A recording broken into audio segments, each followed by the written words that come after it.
तो मैं हूं इम्तियाज़ हुसैन। आज के लेक्चर के अंदर हम हार्ड डिस्क परफॉर्मेंस को और हार्ड डिस्क के कंपोनेंट्स को डिस्कस करेंगे। हार्ड डिस्क हमारे कंप्यूटर सिस्टम के अंदर एक इम्पॉर्टेंट स्टोरेज मीडिया है, जिसके अंदर हम अपने डाटा को इंफॉर्मेशन को परमानेंटली स्टोर करते हैं for long and short period of time. तो सबसे पहले हम देखते हैं कि हमारे पास हार्ड डिस्क क्या है। इसको इन्वेंट किया गया 1954 के अंदर बाय रे जॉनसन ने इसको इन्वेंट किया। आईबीएम के अंदर एक टीम थी, उसके अंदर जो है जिसको लीड कर रहे थे रे जॉनसन कर रहे थे। उसने 1954 के अंदर इसको इनिशियली इंट्रोड्यूस करवाया था। इसका जो जब इसको इंट्रोड्यूस करवाया गया, इनिशियली इसका जो साइज़ था वो 12 MB था, मतलब 12 मेगाबाइट। अगर आज की हार्ड डिस्क के साथ आप उसका कंपैरिजन करें तो बहुत जो है ये आपको कम लगता है कि बहुत कम मिकदार के अंदर जो है ये आपके पास एक स्टोरेज मीडिया था। बट उस टाइम जो है जब इसको इन्वेंट किया गया तो ये अचीवमेंट थी कि फर्स्ट टाइम जो है कंप्यूटर सिस्टम के अंदर कोई इस तरह का सिस्टम इंट्रोड्यूस करवाया गया कि आप वहाँ पे किसी चीज़ को, अपने डाटा को जो है वहाँ पे स्टोर कर सकते हैं। तो बेसिकली आपके पास हार्ड डिस्क जो है वो एक नॉन वोलेटाइल मेमोरी है। नॉन वोलेटाइल मेमोरी से मुराद है कि आप अपने डाटा को यहाँ पे परमानेंटली स्टोर कर सकते हैं। इवन कि आपका कंप्यूटर सिस्टम स्विच ऑफ हो जाए, आप अपने कंप्यूटर सिस्टम को स्विच ऑफ कर दें, उसके बावजूद भी आपका डाटा जो है यहाँ पे परमानेंटली स्टोर रहता है। हम हार्ड डिस्क को एज अ फिक्स डिस्क भी कहते होते हैं। फिक्स डिस्क को इसलिए कहा जाता है क्योंकि ये आपके कंप्यूटर सिस्टम के अंदर जो है ये फिक्स होती है और ये इम्पोर्टेंट और कंपल्सरी जो है वो इसका पार्ट जो है ये कंसिडर की जाती होती है। तो हम यहाँ पे डाटा को स्टोर करते हैं लॉन्ग पीरियड ऑफ टाइम के लिए, शॉर्ट पीरियड ऑफ टाइम के लिए। और जो यूज़र है वो डाटा को किसी भी टाइम जो है वो एक्सेस कर सकता है, जब भी उसको डाटा की जो है वो ज़रूरत होती है। तो डेफ़िनेटली आपका डाटा जो है वो हार्ड डिस्क के अंदर डिजिटल फॉर्म के अंदर स्टोर होता है। और जब हम हार्ड डिस्क की स्ट्रक्चर को डिस्कस करते हैं, तो हार्ड डिस्क की स्ट्रक्चर जो है वो डिफरेंट प्लेटर्स के ऊपर कंसिस्ट करती है। हार्ड डिस्क के अंदर नंबर ऑफ़ प्लेटर्स मौजूद होते हैं, 2, 4, 6 नंबर ऑफ़ प्लेटर्स जो हैं वो उसके अंदर हो सकते हैं। हम अपना डाटा जो है वो वहाँ पे स्टोर करते हैं प्लेटर्स के अंदर। प्लेटर्स कोट होते हैं with magnetic material. Magnetic material के ऊपर जो है वो इन्फॉर्मेशन इंस्ट्रक्शंस को राइट किया जाता है। और नंबर ऑफ़ प्लेटर्स जो हैं किसी एक हार्ड डिस्क के अंदर हो सकते हैं। हम प्लेटर्स को जो है डिटेल के अंदर इसी लेक्चर के अंदर आगे जाके इसको डिस्कस करेंगे। तो डाटा जो स्टोर होता है वो मैग्नेटिक मटेरियल के ऊपर होता है, क्योंकि जितने भी आपके पास प्लेटर्स इसके अंदर यूज़ होते हैं सारे कोट होते हैं और उसके साथ जो है वो जुड़े हुए होते हैं। तो जो आपके पास प्लेटर्स है उसको हम डिफरेंट जो है वो ट्रैक्स के अंदर डिवाइड करते हैं और डिफरेंट सेक्टर्स के अंदर उसको हम डिवाइड करते हैं। आपको जैसे यहाँ पे एक इमेज नज़र आ रहा है यहाँ पे, तो यहाँ पे आपको एक कंप्लीट सर्कल जो है, जैसे हम कह सकते हैं जो आपके पास ज़्यादा मोस्टली जो है कंप्लीट सर्कल स्टार्ट से लेकर एंड तक, जब एक सर्कल कंप्लीट होता है तो हम कहते हैं ये हमारे पास एक कंप्लीट सेक्टर है। सॉरी, कंप्लीट जो है ये आपके पास ट्रैक है। तो इसके अंदर जो डिफरेंट पोर्शंस बने हुए हैं, जैसे आपको यहाँ पे हाइलाइटेड हैं, जैसे रेड जो है वो पोर्शन एक हाइलाइटेड है, ऊपर भी एक रेड पोर्शन हाइलाइटेड है, नीचे भी आपके पास जो है यहाँ पे एक रेड पोर्शन हाइलाइटेड है। ये बेसिकली उन ट्रैक्स के अंदर डिफरेंट सेक्टर्स हैं। तो जो डाटा स्टोर होता है वो इन सेक्टर्स के अंदर डाटा स्टोर होता है। तो जितने भी प्लेटर्स हैं हार्ड डिस्क के, उन तमाम प्लेटर्स को डिफरेंट जो है वो ट्रैक्स के अंदर पहले डिवाइड किया जाता है, फिर उन ट्रैक्स के जो है डिफरेंट सेक्टर्स जो हैं वो बनाए जाते हैं। सेक्टर्स का साइज़ जो है वो कम भी हो सकता है और सेक्टर्स का साइज़ जो है वो ज़्यादा भी हो सकता है। तो बेसिकली यहाँ पे डाटा जो है वो आपका सारा का सारा इन सेक्टर्स के अंदर जो है वो स्टोर होता है। तो प्लेटर्स जो है platter basically number of platters हैं, जिस तरह इसी तरह से आपके पास किसी एक प्लेटर के अंदर जो है वो नंबर ट्रैक्स हो सकते हैं, नंबर ऑफ़ ट्रैक्स हो सकते हैं और नंबर ऑफ़ किसी एक ट्रैक के अंदर नंबर ऑफ़ सेक्टर्स हो सकते हैं। बात को कोट करना है कि आपके पास किसी भी हार्ड डिस्क के अंदर जो है वो नंबर ऑफ़ प्लेटर्स होते हैं और हर प्लेटर के अंदर नंबर ऑफ़ ट्रैक्स होते हैं और हर ट्रैक के अंदर जो है वो नंबर ऑफ़ सेक्टर्स हो सकते हैं। ठीक है? तो हम यहाँ पे जैसे देख रहे हैं, यहाँ पे हमारे पास यहाँ पे 2 ट्रैक आपको नज़र आ रहे हैं और उसके अंदर मल्टीपल सेक्टर्स जो हैं वो आपको यहाँ पे नज़र आ रहे हैं। तो सेक्टर के अंदर जितना भी डाटा हम स्टोर करते हैं वो बाइट्स की फॉर्म के अंदर वहाँ पे स्टोर होता है और डिस्क का को जब भी एक्सेस किया जाता है उसको मेजर किया जाता है मिलीसेकंड के अंदर। उसके अलावा जब हम हार्ड डिस्क को ओवरऑल एक रियल लाइफ के अंदर हम जब इसकी एग्जांपल लेते हैं तो हम जस्ट लाइक अ कंट्री के जो आपके पास मुल्क है वो जस्ट लाइक आप यूँ कह सकते हैं कि आपके पास हार्ड डिस्क है। जो उसके जो प्रोविंसेस हैं वो आपके पास उसके ट्रैक्स हैं। तो जो उसके अंदर सिटीज़ हैं वो आपके पास क्या कहलाते होते हैं, सेक्टर कहलाते होते हैं, ठीक है। तो ओवरऑल एक हार्ड डिस्क है जिसके अंदर आपका मुकम्मल डाटा, कंप्लीट डाटा जो स्टोर होता है, फिर उसको हम जो है वो डिफरेंट ट्रैक्स के अंदर डिवाइड कर देते हैं, फिर उन ट्रैक्स को जो है वो डिफरेंट सेक्टर्स के अंदर डिवाइड कर देते हैं। तो जो डाटा होता है वो हमारा सारा का सारा सेक्टर्स के अंदर जो है वहाँ पे सेव होता है। तो उसके अलावा यहाँ पे हमारे पास हार्ड डिस्क की परफॉर्मेंस को हम मेज़र करते हैं। 3 वेज़ से हम हार्ड डिस्क की परफॉर्मेंस को मेज़र कर सकते हैं। सबसे पहले हमारे पास डाटा रेट है, फिर सीक टाइम आ जाता है, उसके बाद जो है वो हमारे पास लेटेंसी आ जाती है। तो डाटा रेट क्या होता है? डाटा रेट जो है the number of byte per second that the drive can deliver to CPU. ठीक है? वो बाइट, वो डाटा जो कि सीपीयू को डिलीवर किया जाता है, उसको हम कहते हैं कि वो हमारे पास डाटा रेट कहलाता है कि कितने नंबर ऑफ बाइट्स जो हैं वो 1 सेकंड के अंदर सीपीयू को डिलीवर किए जा रहे हैं। ठीक है? क्योंकि बेसिकली जो डाटा एक्सेस होता है वो हार्ड डिस्क से डाटा एक्सेस होता है, और आप जब भी डाटा को एक्सेस करते हैं, हम प्रीवियस लेक्चर्स के अंदर भी डिस्कस करते हैं, वो आपके पास रैम के अंदर जाता है, और रैम के अंदर जो है बेसिकली प्रोसेसर जो है वो उसके ऊपर एग्जीक्यूशन करता है। तो कितने नंबर ऑफ बाइट जो हैं वो 1 सेकंड के अंदर सीपीयू को डिलीवर किए जाते हैं, तो इस रेट को जो है वो डाटा रेट कहा जाता होता है। और वो टाइम, अमाउंट ऑफ टाइम जब सीपीयू किसी भी डाटा की रिक्वेस्ट करता है और वो उसकी रिक्वेस्ट फुलफिल की जाती है और वो एलोकेट किया जाता है सीपीयू को, तो उसको हम कहते हैं सीक टाइम है। ठीक है? Amount of time when CPU request a file, CPU एक फाइल की रिक्वेस्ट करता है और जब वो फाइल जो है वो सेंड की जाती है सीपीयू को, तो इस टोटल अमाउंट ऑफ टाइम को जो है हम उसका सीक टाइम कहते होते हैं। और जो प्लेटर्स हैं आपके पास हार्ड डिस्क के, बेसिकली जब वर्किंग होती है तो प्लेटर जो है वो स्पिन करते हैं, ठीक है, वो प्लेटर्स जो है वो मूव करते हैं। तो time for rotation of disk to bring the required disk sector जो है वो उसकी लेटेंसी कहलाती है। क्योंकि हम प्रीवियसली जैसे स्लाइड्स के अंदर पढ़ के हैं कि डाटा आपका डिफरेंट सेक्टर्स के अंदर जो है वो मौजूद होता है। तो जब भी डिज़ायर्ड डाटा चाहिए होता है तो डिस्क बेसिकली स्पिन करती है। उसको स्पिन कौन करता है, हम अभी इसी लेक्चर के अंदर आगे हम डिस्कस करते हैं।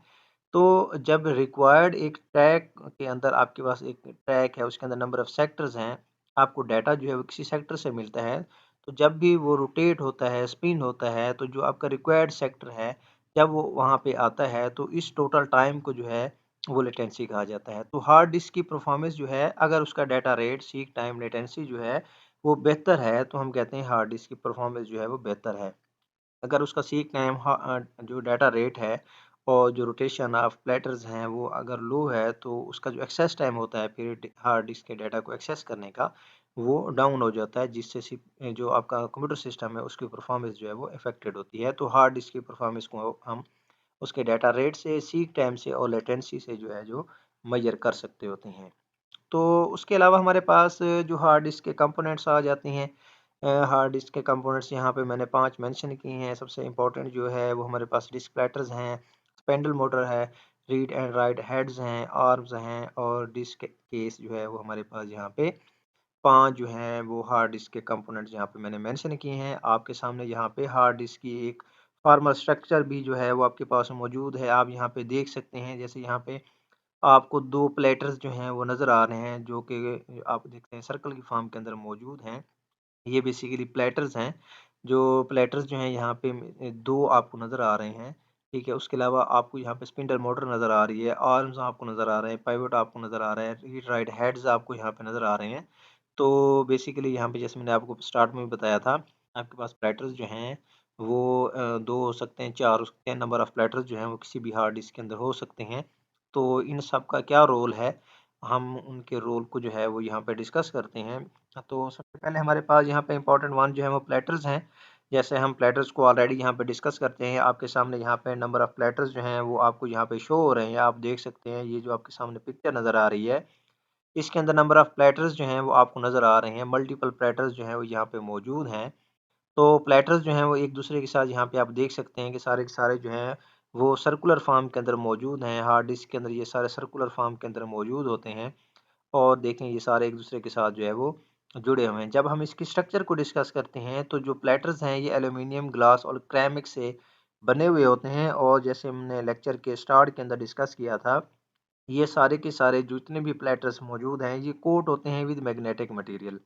क्योंकि मैग्नेटिक मटेरियल के ऊपर हम अपना डाटा जो है या डाटा के एटम्स जो हैं वो हम मैग्नेटिकली जो है इसकी सरफेस के ऊपर रिकॉर्ड करते हैं, इसकी सरफेस के ऊपर रिकॉर्ड किए जाते होते हैं। तो इसकी जो स्ट्रक्चर है वो बेसिकली एल्यूमिनियम, ग्लास और क्रेमिक से बनी हुई होती है और इन प्लेटर्स के ऊपर जो है वो मैग्नेटिक मटेरियल चढ़ा हुआ होता है, जिसके ऊपर जो है वो रिकॉर्डिंग की जाती है, डाटा को, इन्फॉर्मेशन को जो है वो उसके ऊपर रिकॉर्ड किया जाता है। तो अभी जैसे हम डिस्कस कर रहे थे, प्लेटर्स मूव होते हैं, स्पिन होते हैं, बेसिकली जब भी वर्किंग होती है तो प्लेटर्स जो हैं स्पिन होते हैं। तो उसकी जो स्पीड है, जब हम उसको कंपैरिजन करते हैं वो राउंड पर मिनट के अंदर, आरपीएम के अंदर जो है उसके स्पिन रेट को मेजर किया जाता है। तो प्लेटर्स का स्पिन रेट जो है वो 4800 से लेकर 15000 पर मिनट तक जो है वो इसका स्पिन रेट होता है, जो स्टैंडर्ड के प्लेटर्स होते हैं हार्ड डिस्क के अंदर। तो बेसिकली जैसे अब हम आपको पहले भी बता चुके हैं कि जो प्लेटर्स होते हैं उसको ट्रैक्स और डिफरेंट सेक्टर्स के अंदर डिवाइड किया जाता है और प्लेटर्स का जो आरपीएम है वो 4800 से लेकर 15000 राउंड पर मिनट तक होता है। तो ये है हमारे पास प्लेटर्स, नंबर ऑफ प्लेटर्स जो हैं वो जैसे आपको यहाँ पे सामने शो हो रहे हैं, आपके सामने हैं, वो सारे एक दूसरे के साथ जो है वो एडजस्टेड है। तो प्लेटर्स के बाद जो इम्पोर्टेंट चीज़ आ जाती है वो स्पिंडल मोटर आ जाती है। स्पिंडल मोटर का जो है दो काम है। पहला काम तो ये होता है कि जितने भी प्लेटर्स हैं, जैसे हम यहाँ पे देख सकते हैं कि हमारे पास नंबर ऑफ प्लेटर्स जो हैं यहाँ पे मौजूद हैं, कोई एक प्लेटर नहीं है। तो जो स्पिंडल मोटर है उसका सबसे इम्पोर्टेंट काम ये है कि उसने इन तमाम प्लेटर्स को जो है वो आपस में जोड़ के रखना होता है और ये जो है उनको होल्ड करके रखती है टुगेदर, एक दूसरे के साथ जुड़े हुए होते हैं, दोनों सबको मिला के जो है स्पिंडल मोटर का काम है तमाम प्लेटर्स को जो है वहाँ पे जोड़ के रखती है। और उसके अलावा जो है जो रोटेशन का काम है प्लेटर्स, जैसे हमने अभी डिस्कस किया कि प्लेटर्स जो है वो स्पिन करते हैं, जो उनकी डेजिग्नेटेड स्पीड होती है, जो प्लेटर्स हैं सारे के सारे वो मूव करते हैं जब भी वहाँ से उसकी सरफेस से डाटा को जो है वो रीड किया जाता है या राइट किया जाता है। तो जितने भी प्लेटर्स हैं वो मूव करते हैं, तो उनकी मूवमेंट को, उनकी स्पिन को जो है वो बेसिकली स्पेंडल मोटर जो है वो उसको हैंडल कर रही होती है, वो उसको मैनेज कर रही होती है। और जितने भी प्लेटर्स हैं वो हमेशा एक सेम डायरेक्शन के अंदर ही मूव करती होती हैं। तो स्पिंडल मोटर जो है वो इस चीज़ को इंश्योर करती है कि जितने भी प्लेटर्स हैं वो सेम डायरेक्शंस के अंदर मूव कर रहे हैं, वो सारे के सारे जो हैं वो इकट्ठे हैं, कोई उससे जो है वो अलहदा नहीं हुआ और उसका जो स्पिन है वो भी उसका स्टैंडर्डाइज्ड है, एक जो उसको डेजिग्नेटेड स्पीड जो है वो एलोकेट की गई है, उसके अकॉर्डिंग जो है वो सारे के सारे प्लेटर्स जो हैं वो मूव कर रहे हैं। तो स्पिंडल मोटर बेसिकली जो है वो यहाँ पे उसको जो है उसके मूवमेंट को कंट्रोल कर रही होती है। तो स्पिंडल मोटर के बाद जो इम्पोर्टेंट चीज़ आ जाती है वो रीड एंड राइट हेड्स आ जाते हैं। प्लेटर्स के ऊपर मैग्नेटिक मटेरियल जो है वो चढ़ा हुआ होता है। हमने ये पढ़ा कि उसके ऊपर हम डाटा इन्फॉर्मेशन को जो है वो रीड राइट करते हैं। जो स्पिंडल मोटर है वो बेसिकली उन प्लेटर्स को जो है वो उसकी मूवमेंट को कंट्रोल करती है, उनको इकट्ठा रखती है। जो रीड और राइट हेड्स हैं बेसिकली इनका काम ये होता है कि जितने भी रीडिंग और राइटिंग से रिलेटेड जितने भी ऑपरेशंस होते हैं, ये बेसिकली रीड और राइट हेड्स होते हैं। हार्ड डिस्क के अंदर ये मौजूद होते हैं। इनका काम होता है कि जितने भी रीडिंग और राइटिंग से रिलेटेड सारे ऑपरेशंस हैं, ये उनको वहाँ पे कंट्रोल करती है। तो जितना भी मैकेनिज़्म है रीड और राइट का, जितने भी आइटम्स इसके ऊपर जो है वो प्लेटर्स के सरफेस के ऊपर जो है वो रीड किए जाते हैं, राइट किए जाते हैं। तो ये सबको डील जो है ये रीड राइट हेड्स कर रहे होते हैं। तो जब स्पिंडल मोटर जो है वो प्लेटर्स को मूव करती है, स्पिन करती है, तो बेसिकली जब ये रीड और राइट हेड्स हैं, just like read write heads जो हैं वो डिवाइस है, जो कि अभी हमने जब उसकी आर्किटेक्चर को डिस्कस कर रहे थे, हम हार्ड डिस्क के हम उसके अंदर देखा, तो रीड राइट हेड्स जो हैं वो प्लेटर की सरफेस को जो है वो टच करते हैं, जिससे उसके ऊपर जितना भी आइटम होते हैं वो हम उसको रीड कर सकते हैं और इसके थ्रू जो है हम वहाँ पे राइट भी कर सकते हैं। तो हेड्स जितने भी होते हैं वो बेसिकली जो मैग्नेटिक इन्फॉर्मेशन प्लेटर्स के ऊपर रीड जो है वो राइट की जाती है, तो उसको जो है वो बेसिकली वहाँ पे रीड करते हैं। तो रीड एंड राइट हेड्स का काम बेसिकली क्या है कि जो डाटा यहाँ पे प्लेटर्स के ऊपर जो है वो स्टोर्ड है, उसको जो रीड किया जाता है, रीड करने का काम जो है वो बेसिकली रीड राइट हेड्स का जो है वो यहाँ पे काम है। उसके बाद जो है वो डिस्क आर्म आ जाते हैं। बेसिकली डिस्क आर्म और पाइवट जो है वो बेसिकली रीड और राइट हेड्स को जो है वो सपोर्ट प्रोवाइड करते हैं। किस फॉर्म के अंदर जितने भी रीड राइट ऑपरेशंस हैं उसको फैसिलिटेट के लिए हम डिस्क आर्म का जो है इस्तेमाल किया जाता है और प्रोवाइड करते हैं support to read and write heads. Basically disk arm का काम क्या है कि जो रीड और राइट हेड्स हैं बेसिकली जो चीज़ों को रीड कर रहे हैं और राइट करने का काम कर रहे हैं, तो डिस्क आर्म जो है वो बेसिकली उसको फैसिलिटेट कर रहे होते हैं। तो इन द एंड जो उसका जो हमारे पास यहाँ पे कंपोनेंट है वो हमारे पास डिस्क केस है। डिस्क केस बेसिकली जो है वो होल्ड करती है तमाम कंपोनेंट्स ऑफ हार्ड डिस्क के जितने भी कंपोनेंट्स हैं। आपने अगर कभी हार्ड डिस्क को देखा हो तो वो सारे कंपोनेंट जो हैं वो एक कंटेनर के अंदर बंद होते हैं, एक बॉक्स के अंदर जो है मेटल बॉक्स हो सकता है या किसी स्ट्रक्चर के अंदर जो है ceramic हो सकता है। वो बेसिकली सारे कंपोनेंट जो हार्ड डिस्क के होते हैं उसकी प्रोटेक्शन के लिए उसको एक केसिंग के अंदर बंद कर दिया जाता है। जिस तरह मोबाइल फ़ोन की केसिंग होती है, मोबाइल फ़ोन के जितने इंटरनल कंपोनेंट्स होते हैं वो सारे के सारे उसी केसिंग के अंदर आ जाते हैं। तो इसी तरह जो हार्ड डिस्क है उसके सारे कंपोनेंट्स जो हैं वो केसिंग के अंदर बंद होते हैं। तो उसका मकसद ये होता है कि उसको किसी किस्म के डैमेज से जो है उसको प्रोटेक्ट किया जाए, क्योंकि आपके पास जो हार्ड डिस्क है सेंसिटिव होती है। अगर उसको थोड़ा-सा जो है वो डैमेज कर दिया जाए तो डाटा जो है वो लॉस होने का वहाँ पे जो है वो ख़तरा होता है। तो जो आपके पास हार्ड डिस्क है उसको फिर एक केसिंग के अंदर जो है वो बंद कर दिया जाता है। उसको हम डिस्क केस भी कह सकते हैं, उसको हम जो है वो डिस्क कंटेनर भी कहते हैं, जिसके अंदर सारे के सारे कंपोनेंट जो है वहाँ पे उनको इनक्लोज़्ड कर दिया जाता है। तो अभी यहाँ पे दोबारा हम अगर देखें जो कंपोनेंट्स हैं वो हार्ड डिस्क के, तो आपको यहाँ पे प्लैटर्स नज़र आ रहे हैं। प्लैटर्स जो हैं वो आपको सर्कल की फॉर्म के अंदर नज़र आ रहे हैं। मिडल के अंदर आप देखें स्पिंडल मोटर लगी हुई है। ये स्पिंडल मोटर जो है ये रोटेट करती है इन तमाम प्लैटर्स को। और उसके बाद आप देखें रीड राइट हेड्स हैं वो मिडल तक जा रहे हैं प्लेटर्स की। तो बेसिकली इनका काम होता है जो प्लेटर्स के ऊपर डाटा जो है इंफॉर्मेशन एटम्स जो हैं वो स्टोर होते हैं। तो जो रीड राइट हेड्स हैं वो इन तमाम इंफॉर्मेशन को एटम्स को जो है वो रीड और राइट करने के लिए यूज़ किए जाते हैं। आर्म्स और पाइवट जो हैं वो बेसिकली आप यहाँ पे देख सकते हैं। जो पाइवट है वो बेसिकली रीड राइट हेड्स को उसने कंट्रोल किया हुआ है। रीड राइट हेड्स के उसके साथ जो है वो आर्म्स हैं बेसिकली वो इसकी मूवमेंट के अंदर रीड राइट हेड्स की मूवमेंट के अंदर जो है वो इसको सपोर्ट कर रहे होते हैं। जैसे अभी हमने यहाँ पे डिस्कस किया कि आर्म्स जो है वो बेसिकली सपोर्ट प्रोवाइड करता है रीड राइट हेड्स जो हैं उसकी मूवमेंट के अंदर। तो ये सारी स्ट्रक्चर जो है अभी हमने कंपोनेंट्स को डिटेल के अंदर डिस्कस किया। होपफुली आज का लेक्चर जो है उसकी आपको बेहतर अंदाज में अंडरस्टैंडिंग हुई होगी। अगर आपका कोई क्वेश्चन हो तो आप कमेंट सेक्शन के अंदर मेरे से क्वेश्चन कर सकते हैं।